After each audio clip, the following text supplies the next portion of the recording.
Welcome to another conversation in People in Fundraising. This podcast features interviews with nonprofit professionals who discuss their career journeys, lessons learned, and enthusiasm for working in fundraising. And here is your host, the founder of People in Fundraising, Tim Wilson.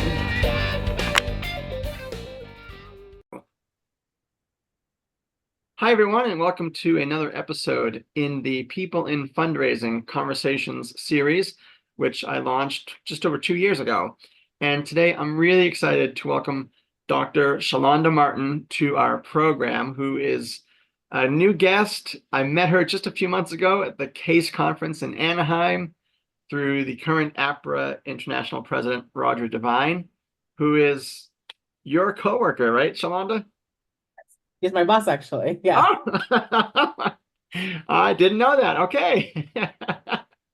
Well, Yes. Thank you for joining us today. And please tell our audience a little bit about yourself, Shalonda.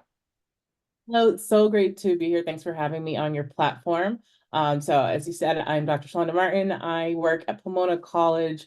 I oversee the advancement services team, so including gift, data, and technology. Been there about a little over 2 years now, so really enjoying it. It's fiscal year, so we're really busy right now. A lot of things going on, a lot of concurrent projects, but yes, that is where I'm at right now.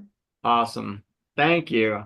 And I'm excited to hear a little bit more about your role and just the various aspects of development that you oversee at Pomona. Before we get into that part, Shalonda, I'd love to hear a little bit about how you entered the fundraising profession, please. Yes, and I love that you have this question because I'm always curious, how did people land here? Because you don't often meet people who are like, oh, when I was little, I grew up and I always wanted to be in fundraising. So that also is not my story. I found myself kind of falling into it. So when I started, I went to Pepperdine University for undergrad. And as an intern freshman, my dad sat me down. He was like, so I just wanted to let you know, Pepperdine has a lot of really rich kids there. And I'm like, okay, cool. And he's like, you're not one of them. So you need a job. So I was like, yes, I need to get a job. So I went and started kind of scouring through like what is out there. I wanted to make sure I had something that felt good for a resume. And I saw this advancement job. I had no clue what it was, but it looked like something that I could do. And I was like, and this will work on a resume. It'll look like I did work. So I called them before freshman year started. I said, can I work there? They were surprised to hear from me so soon and said, sure. And I stayed there the entirety of my undergrad career. Oh. And then I ended up temping afterwards. I was very determined to not stay in advancement though when I graduated. So I was like furiously looking for a job in another industry. And I kept kind of coming back. So they kept me on as a temp and they were like, we'd really love for you to stay. We have an open position. And they kept offering it to me. And I was like, no, I'm still gonna look for something else. And then eventually I was like, well, Southern California is expensive, so take the job. And I'm really glad that I did. So, because from there, I started to really see this as not just a job, but as a career. And I found a lot of purpose in the work as I continued on and was able to go from working at Pepperdine to UCLA to USC to now Pomona and meet a lot of wonderful people and do some great work along the way. That's wonderful.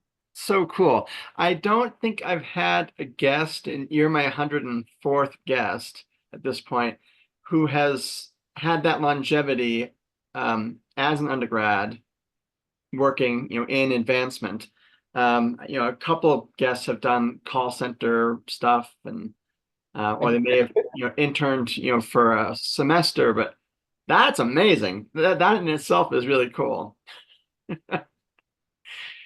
And then so you mentioned, from Pepperdine, you went to these other very internationally prominent universities, but also rivals, UCLA and USC. So, and all within sort of the same geographic area, roughly. So, yeah. Staying walking around Los Angeles. Yes.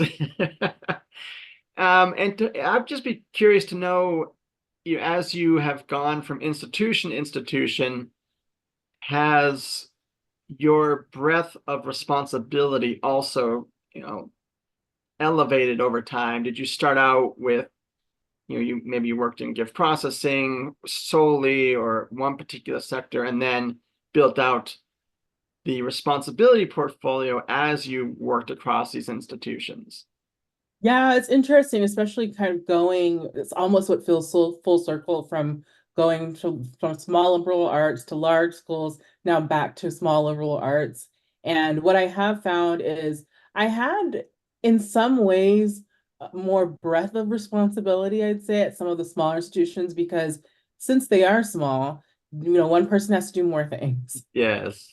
One thing that was really jarring to me when I went from Pepperdine to UCLA, all of the things that were in my, job responsibilities as manager of gift services at Pepperdine, a lot of those things were actually split out into their own departments at UCLA. Oh, And yeah. I was like, oh, wait, I'm like, so I'm not doing fund management here. Like, that's a whole department with several people. So the scale is different. And because the scale is different at those large schools, it does narrow what you do. So Yeah. you just still do have more responsibility, I would say, as I went forward. It's just it's specified in a slightly different way. So now I find myself at Pomona, and I once again have my hand in a few more pots because it is a smaller institution, but it doesn't change the expectations really in terms of we still need to deliver in a really big way for our constituent base. Yeah, absolutely. Well put. I also wonder, Shalonda, because I've had this experience in my career and others as well, as you go from really well-staffed institutions to smaller sized operations,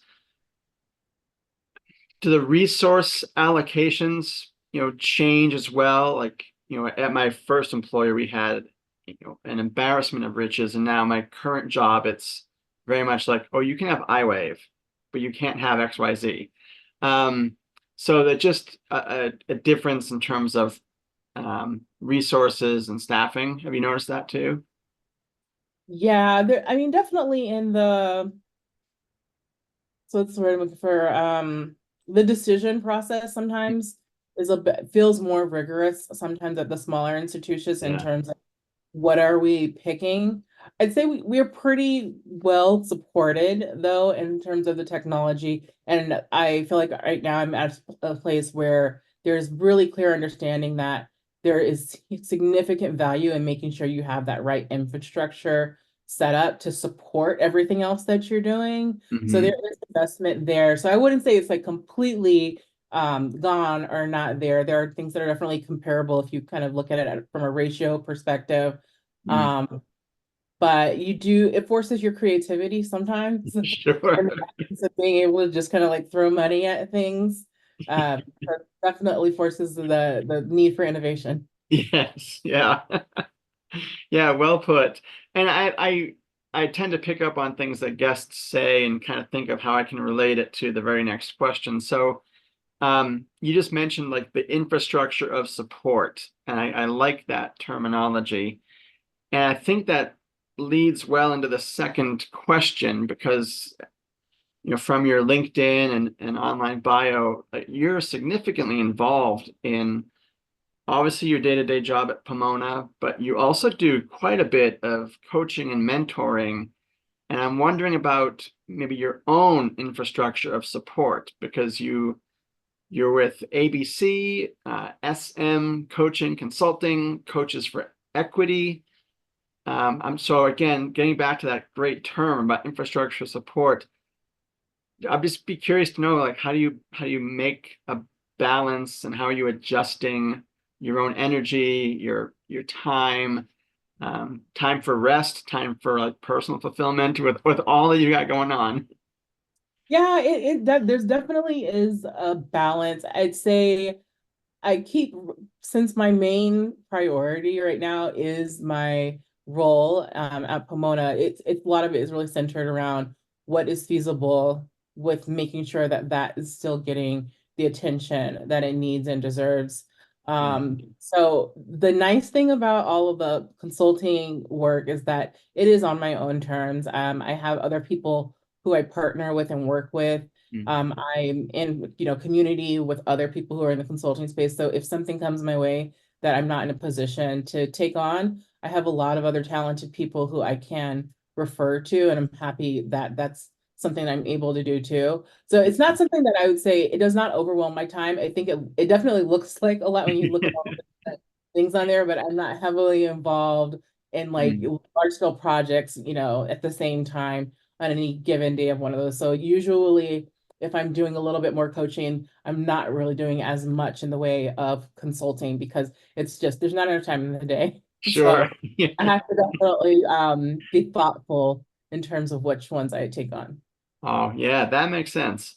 And just as a follow-up, I'd be curious, anything you'd like to share with our audience about coaching, consulting, coaches for equity, please? Yeah, so it started actually with SM Coaching Consulting, which was my own kind of like I'm seeing there's a need for this. I have expertise. I had started going through my coaching certification program. And like, what's the best way to brand this and Yeah. start, packaging it out. So I started my own thing. From there, I started to get connected with other people who were doing similarly aligned work. We were like, yes, we're still going to be independent, freelance consultants, but maybe there's an opportunity to bring it together. Mm. So Coaches for Equity, we're not doing as much right now, but it's one of those things like if people reach out to us, we're happy to coach them. So it's myself and two other individuals. And then for ABC, it started as Alumni Belonging Consulting with a larger group of folks. And it's now called Advancing Belonging Consultants because we do more than just work with folks who are in the higher ed space. So we also will work with nonprofits in terms of DEI work and how it intersects with the work of fundraising, and then also looking at organizational development because we both have doctorates in the organizational development and change space. Mm. We also are really passionate about DEI, and that was similar focus for both of our dissertations. So Mm. had a lot of really great synergy, and we've been able to work with different institutions and conduct workshops, help them really think through where's the starting point for this work? How can we, elevate our competency in this area? What are the things to think about? How do we have these discussions? So it's been really good. That's fascinating. Really cool. And thank you for sharing a bit more about those three entities that you're affiliated with. I talked to another guest recently. She is of Haitian descent in Greater Boston. And one of the points that she made was that she's sensing, and it's a need, she's like, we need to shift this, and it's happening, where people of color are not looked at just for their expertise in DEI work, but they're looked at as experts in plan giving, in annual fund, in campaign strategy. And I wonder, are you maybe seeing something similar either through your coaching or other volunteer work that you're doing within nonprofits? Are you seeing that trend as well? I'm seeing it's interesting because I go to a lot of conferences and I participate as a speaker in lots of different space and volunteer with a lot of the industry specific groups. And I've noticed a lot of times when I go, sometimes I'm like the only person of color or the Mm. only Black person in these spaces.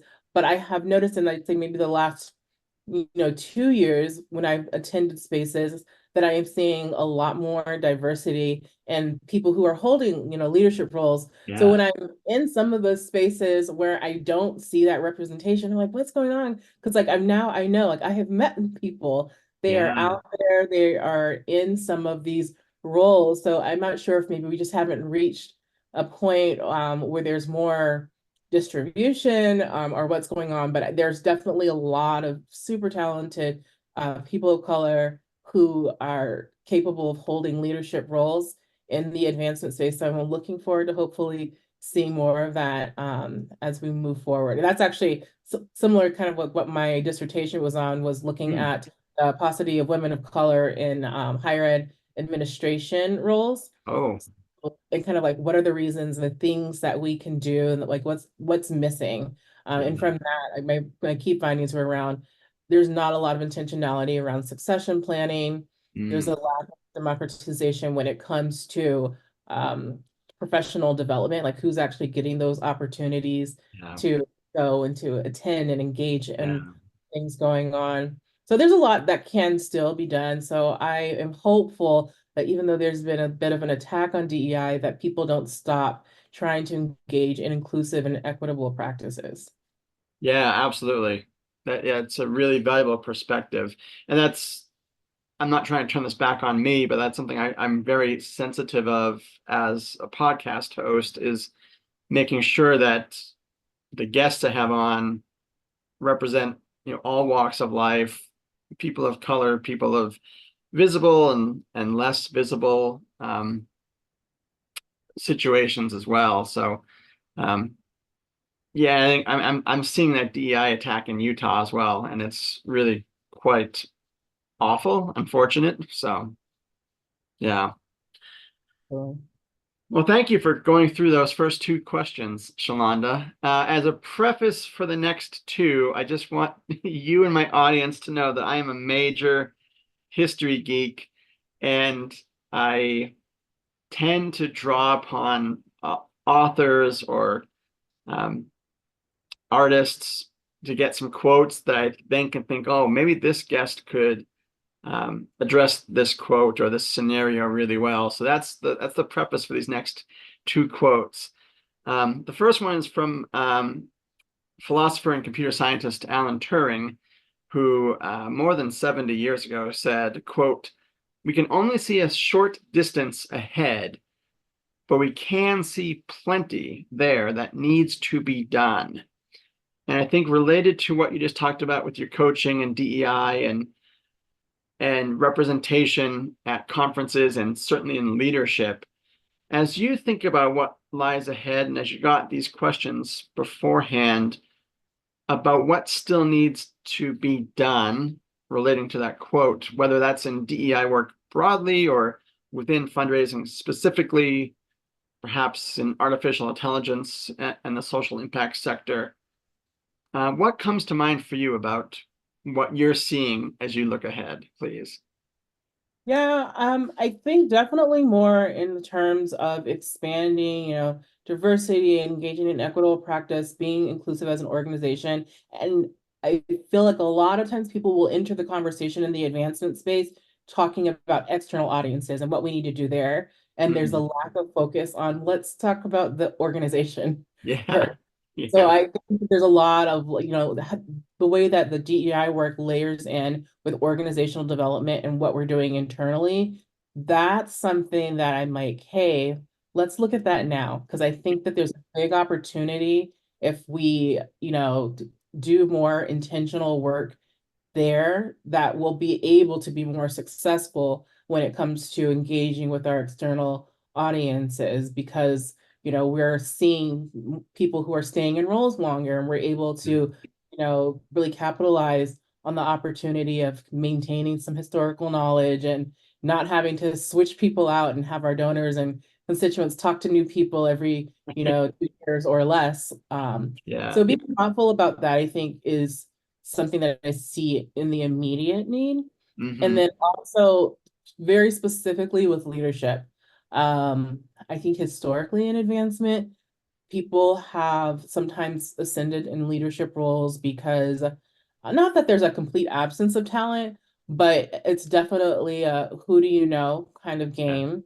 It's you look like me, you remind me of me. And so there's that affinity bias that comes into play. And there's sometimes, the same kind of trope where there's the individual contributor who's like, oh, you're talented, lead people. It often happens without any proper scaffolding to really make sure that that person is equipped, desires to lead people. Yes. Measurement and evaluation, how is it actually going? And after the fact, hear people's horror stories about how they've endured poor leadership, and now they're trying to rush to another organization and hopefully not experience the same thing. So I think there's an opportunity for advancement to invest in advancement internally. Yes. As much as we are so, attuned to relations outside of our organization, if we gave that same attention to how we're engaging with each other, I feel like that's an opportunity for change and advancement. Yeah, I love that answer. Really interesting. And it makes me realize I didn't actually ask Shalonda about how you decided to get a PhD in organizational development. Was it, well, talk to us, please, before I start hypothesizing. No I'm problem. just super curious. So I went through when I was working at USC, it actually comes back to Rodger again. I had been thinking about they have a program, the EDD, which is the Organizational and Change and Leadership Doctorate Program at Rossier. And I'd seen it, I had thought about it. Another one of my colleagues had gone into it, and I was like, should I do it? I don't know. And I didn't know Rodger that well, but he had started the program. And I was like, oh, you started the program. Tell me Mm. how it's going. And in that conversation, he was like, somebody told me that, you're going to work here. They have tuition as a benefit, Oh, not full, but partial. yeah. And you can go through your time here and you can either have the degree at the end of it or not. So either way, the time's going to pass. So you just have to make a decision like, what do you want to do? Like, is this something that's meaningful for you? Like, do you want to just think about it? And I had already gone through a similar thing at Pepperdine where the Mm. whole time I worked at Pepperdine, they also had a program where they would reimburse a portion of tuition for the master's program. I did Mm. go to Pepperdine for my master's degree, but I went after I left from Oh, working there. So I okay. had to pay full price. So that was some of my kind of like decision making process, but I've always been really interested in learning, especially things around like organizational development, because I just believe that if organizations pay attention to the people and how the people are working together, the processes, the way that they set things up for folks, that's the secret sauce Yeah. that really allows for, better performance outcomes and what we're able to do. Like you can have the best strategies and the smartest people, but if they can't work with each other, they're not engaging and with folks in an inclusive way, it's not going to work. It's not sustainable. And I think that's missed a lot, or because some people come at things with an attitude like, "Oh, just get the work done. Like that's all that matters." And I'm like, yeah, Mm. what also matters is people. So Yes. digging into that and having with like from an academic mixed with practical way of engaging. And that's what I liked about the program as well. It wasn't just pure theory. It was Yeah. like, I'm going to actually take this and see how does it work. So in my program at Pepperdine, we got to do a consulting project with a nonprofit to help them analyze, their leadership and what they could do from that perspective to, further enhance what they were doing. So I just really enjoyed all of that and was thrilled at the opportunity to do it again. And I was like, this is the smart move to do it now Yes. because these degrees are expensive. So You learn from experience, and that's awesome. Well, thank you for sharing that background, that academic journey. It's really interesting, and thank you for bearing with me as I pivoted, in the no, moment no. asking about it. um, so Shalonda, my next quote, if I could share my screen, I think it's the beautiful image here of the person who makes this quote, and then I'd love to get your reflection on it. Um, and I'll read the quote first. I'm trying to do that and find the image. That's not it. My daughter and I were watching a video last night about an actor and his journey across the country, long way around. That's not the website I wanted to show you. This is the one I wanted to show. This is the late Wilma Rudolph, who is a multi-gold medalist in track and field for the United States. And she became also a leading civil rights and human rights pioneer and advocate outside of her Olympic achievements. And she was born with polio. And for people that aren't aware of her background, overcame those significant physical limitations and likely, how that affected her mentally and emotionally as well, and became this incredible Olympic track and field athlete. And so I just wanted to share that photo of her with her gold medals. And the quote from Wilma Rudolph is, "The triumph can't be had without the struggle." And so certainly a woman, a person that knew the essence and the truthfulness of that quote. And so I'd love to get some reflection from you, Shalonda, about how that quote may apply to your career to date. Any particular struggles that you then persevered through, and the triumphs, the achievements that you have realized through your hard work.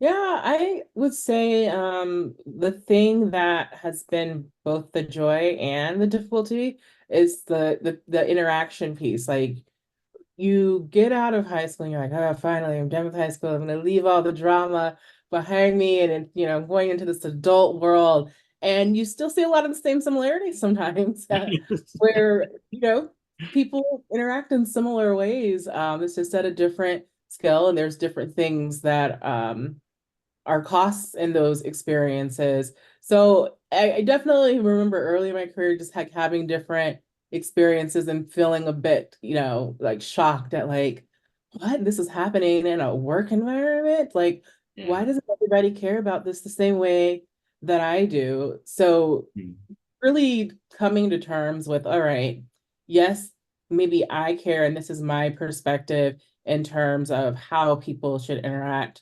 But really digging into like, what are the different styles? Why might somebody not care about this or think that this is important, and how to bring people along on the journey in a way that they want to, that they have buy-in, and that it's something that's important to them. So continually, especially in managing up, sharing that message about, hey, we need to care about culture. Yeah. Getting people to care and think about culture and not as an afterthought, because it's easy for people to do, and people are happy to engage and hire consultants once things have gone left. And it's like, okay, like we have a significant problem, or something happened, then they want to engage. But the way that you really get the benefit is even in when things feel like they're going good, you're still engaging in culture work and working to make sure that people have a better experience. So for me, like, I can like reflect on the times when that wasn't always the case, where I wasn't having a good experience, but be it in isolation or it felt like everything was going wrong at once. And I come back to, I just don't want that to be even though I may have had a bad experience, I want somebody else to have a better experience. Yeah. And what can I do in my seat with the influence that I have, the expertise that I have, to make sure that I am trying to create better experiences for other people. Yeah. So it doesn't mean that it's been like, great all the time. Sure. But that's both the kind of like the challenge, but also like this is great now. Like, our people are caring, or maybe they don't completely get it, but they at least began to think about it. And sometimes that's what you can ask for, depending on where people are at. Yeah, absolutely. I agree. I think, at minimum, if you can get people to be a little more aware that there are different ways to do things, different ways to think, to engage with coworkers and whoever else you come across. That in itself, you take the wins where you can. So yeah, well put. Thank you for that. We have about 5 minutes left, Shalonda, and I would love to get to this last question and hear your thoughts. As you reflect specifically on your work at Pomona in advancement services, I'd love to know, what's maybe your stickiest challenge right now, but also what brings you the greatest satisfaction in the work you do, please. So biggest challenge right now, we are converting systems. Oh, And everybody who's listening, who's gone through that journey or going through, you can probably identify that there are challenges. The joy kind of looking at the end of the tunnel is kind of knowing what you're going to be getting out of that. One thing that I have seen as like a really positive coming out of this and an opportunity that maybe people don't immediately associate with a conversion opportunity is watching people's professional growth during that process. So I have seen people significantly upskill and figure things out in a way where it didn't have to be prescribed to them, but just a lot of exploration. And it opens up this opportunity for curiosity and for people to really go beyond like, this is just what my job is and what they told me to do. But you're now in a position where someone's saying, tell me what you want though. Like, think about it in a different way. And if you back up and you give people the space and let them exercise their agency in those opportunities, I've seen them really rise to the occasion. We've had the opportunity to promote a couple of people as a result of, them just showing up, and we're like, we have this need and we see you showing up and you're kind of really just doing the work. Wow. There's some great synergy here. Yeah. And, I come from a place like, typically it's been like, oh, you have to put in your dues, you have to, do this. Sure. But it's like, well, we're in a skills-based space where it's like, do you have the skills? Can we support you in doing this? Then cool. Yes, this role makes sense for you. So it's been amazing to see people's growth, even though overall it's like it's such a huge project. There is definitely stress, so we are gonna pretend that that's not there. But there are still those like really cool highlights that come out of the experience. Yeah. Oh, I love that answer. Thank you. I wonder, do you feel to a degree that your academic work in organizational development has helped you to recognize those opportunities for others, perhaps sooner in the process than it may be for other people, or, to say, hey, I see some talent here that we have a need and we've got the talent to match it. Oh, absolutely. And Yeah. like these are some of the conversations Rodger and I, we can talk for a significant amount of time about organizational development. Like if there's like somebody who we see who's like, oh, they're so talented, we can just like, riff off of each other on like planning that person's life out. And they were like, wait, maybe we should ask them what they would do. They're talented, they can do it. So I definitely think that it does, because a lot of the work, especially in my master's program. So I found a lot of the stuff I did in my doctoral program, it echoed a lot of the, like some of the same text even that I had already read. So it was like another deep dive, but one of them was the way that we went about doing an organizational assessment and the exercise of, scanning and, doing deep evaluation. And so I do take that with me as I kind of go through things. And it's kind of like that constant cycle in the back of my mind that I think allows me to be a little bit more agile and recognizing these opportunities sooner. And then I also have the luxury of having my boss be someone who's also kind of, coming from that same academic background and can see the opportunities. So it works really well. And then Maria as well, our VP, she similarly is really supportive of growth for staff. So it just works really well because it's like, it's not a hard sell when it makes sense. So sometimes I'll be like, all right, I need to make my case and I have everything ready. And I go in and I give the headline and then it's like, yeah, that sounds great. And I'm like, well, oh, so that's it. We can move forward to the next stuff. So there's been a couple of times like that. And I'm like, this is a very pleasant surprise. That's awesome. Oh, it's great when that happens. Always.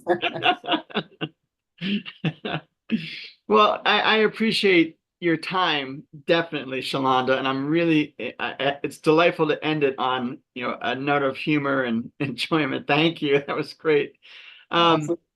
So I'm grateful to have met you a few months ago at the conference, and now to have you on the program today, Shalonda. It's been really informative and fun, and I think a lot in our audience will have specific takeaways about organizational development and leadership.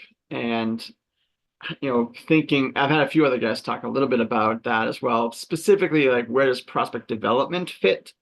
Mhm. But this is a larger context subject that you've talked about today, and I think a lot of good pieces of wisdom there. So throughout the interview, it was great, and lots of good content. So thank you very much. No, thank you so much for having me. Absolutely.